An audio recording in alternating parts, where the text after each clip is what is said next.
What's up, guys? It's BADGES, and I'm back for another video. In this video, I'll be going over the best defensive badges for centers.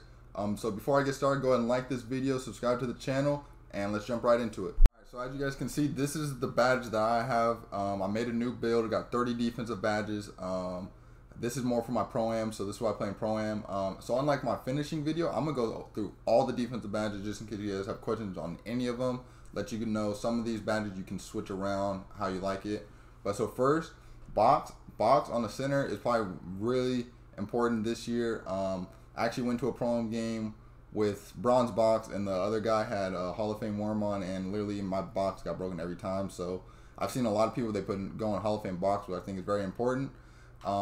Brick wall, this year everyone's going gold, because if you go on Hall of Fame, you're going to be slipping and sliding when you're trying to set a screen. So gold is definitely better this year. It's still going to set good screens and stuff like that. You just got to, angle them right and stuff like that. But don't go Hall of Fame this year. Go gold brick wall. Chase down, bronze, just like last year. It's going to help you get in block animations when you're coming from behind. You get really good jumps. You can go higher if you want to, but you probably have to sacrifice something else. But I like it on bronze. Bronze clamps is good as a center. You want to get some bump animation sometimes. I've noticed it's really good whenever, the center, if you're in front of them and they get hit early on the early slip, you can bump them and they'll have to pick the ball up most of the time. Defensive leader is not something I'm using, but if you have 30 defensive badges, you want to sacrifice some badges, you'll help get your other players on your team higher defensive ratings, so it's going to help them get more steals, stuff like that. Heart Crusher. Now this badge is OP this year. They already patched it, but you can see that if you get a steal or a block, the whole team was going cold when it first when the game first came out, if you have it on Hall of Fame. So it's still a good badge because it's still going to lower the other team's takeover, but it's not as OP as it first was when the game came out.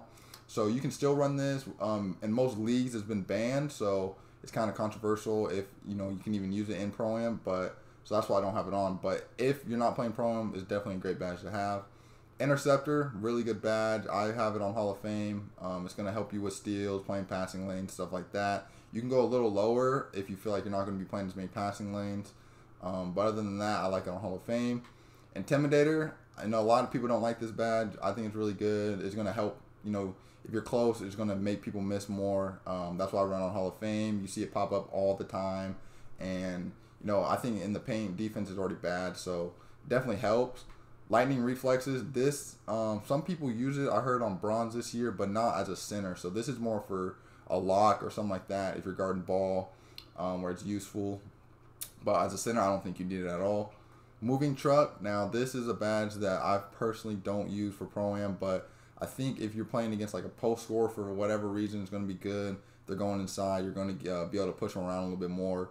Probably in like 1v1, stuff like that. It's probably a good badge so you don't get mashed. But for Pro-Am, I would not use it. Off-ball pass, again, this is another badge that I don't think is for centers, but I also haven't tried it. It might be a good badge when centers are trying to slip. If you bump them, it's probably going to knock them off and mess them up. So it might be something good I might want to try, but right now I've not tried it as a center. Pick dodger, I think as a center you don't need this at all. You shouldn't be fighting through screens. You're the one helping up on the screen, so I don't think you should be getting screened at all. So pick dodger, not for centers, definitely more for locks. Pickpocket, I like it on bronze just so you can get some steal animations, maybe coming up on a center, or if you're playing aggressive high on the pick and roll, you can get some steal animations sometimes with pickpocket. So I just use it on bronze just to help with those animations. Pogo stick, I think last year it was OP. This year it's still good, but not as OP, so I only run it on silver. If you jump a lot, you can go higher, but personally, I would only go silver unless you want to sacrifice something else. Post move lockdown, again, this is the same boat as moving truck. If you're playing against someone who's going inside, post score, mashing, you might want to turn it on, but Pro-Am, most of the time, you don't see that, so I don't think you really need it unless, like I said, you're playing one, maybe park against a post score or something like that. Rebound chaser, I think all centers should have it on Hall of Fame. It's going to help you get rebound animations. Rebounding is very key in Pro-Am, so you're going to need it. And unless you feel like you want to sacrifice, you can maybe go gold or something like that. But as a center, I think you should definitely probably have it on Hall of Fame. Rim protector, I run on gold. Obviously, it's going to help you block shots, gives boost takeover. if you want to maybe lower Intimidator, Interceptor, you want it on Hall of Fame, just have it on Hall of Fame, you can do that. But I just like it on Gold. It's still going to boost your blocking enough. Tireless Defender, I heard a lot of people like it this year. It's just going to help you with your stamina. But for me, I personally don't use it as a center. I think it's more for locks. But if you see yourself getting tired really fast playing defense, then it's definitely going to help you in that sense. Trapper, I think you can use this just like last year, how you're going to get more Trapper animations. You see the red circles popping up if you're holding LB or L1 if you're playing PlayStation. But for me, I don't really use it. It might help you get a Trapper too, but I've also noticed without it, I've been getting some jump balls holding LB anyways. And then Worm. So Worm, I think, is another badge that's really good this year that it's going to help you break boxes and stuff like that. Last year, when I played center, I didn't run it at all, but like I said, when I went against someone with Hall of Fame Worm, he literally broke my box every time. Now, I only had it on box on Bronze, so that's probably why, but Worm is definitely another good badge to help you get more rebounds. So yeah, that's all the defensive badges. Like I said, this is the layout I run. You can move some of them around. Kind of went over which ones I think are OP and which ones you don't need at all. So I hope it helps you guys.